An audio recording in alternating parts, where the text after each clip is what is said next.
லக்னாதிபதி ஆட்சி போட்டு விட்டார். கண்டிப்பாக அதனால் ஆயிலை பற்றி எந்த பிரச்சனையும் இல்லை.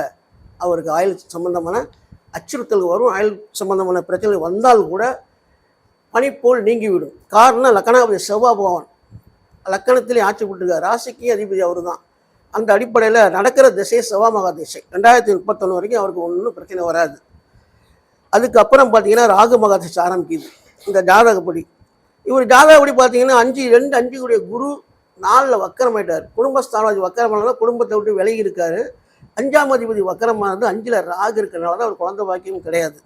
ஜாதகம் மிக துல்லியமாக உள்ள ஜாதகம். இந்த ஜாதகத்தில் பார்த்தீங்கன்னா புதன் சுக்கிரன் சனீஸ்வரன் 10ல் இருப்பாங்க.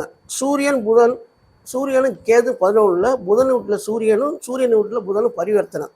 அரசியலில் கடைசி வரைக்கும் நல்ல உயர்ந்த பதவியில் இருப்பார். இவர்னால் நாட்டுக்கு நன்மை, யாருக்கும் எந்த கெடுதலும் கிடையாது. இப்போ கேட்டீங்க காங்கிரஸ் கட்சி, அதாவது கரப்பாம்பூச்சி கட்சினால் பிஜேபி கட்சி மோடி தலைமையிலான ஆட்சிக்கு ஆபத்து வருமானு. எந்த கட்சினாலையும் அவருக்கு ஆபத்து வராது. E20 இருந்தாலும் சரி, இதாக இருந்தாலும் சரி. ஆபத்து யாருக்குன்னு கேட்டிங்கன்னா காங்கிரஸுக்கு தான், எதிர்கட்சிக்கு தான் ஆபத்து.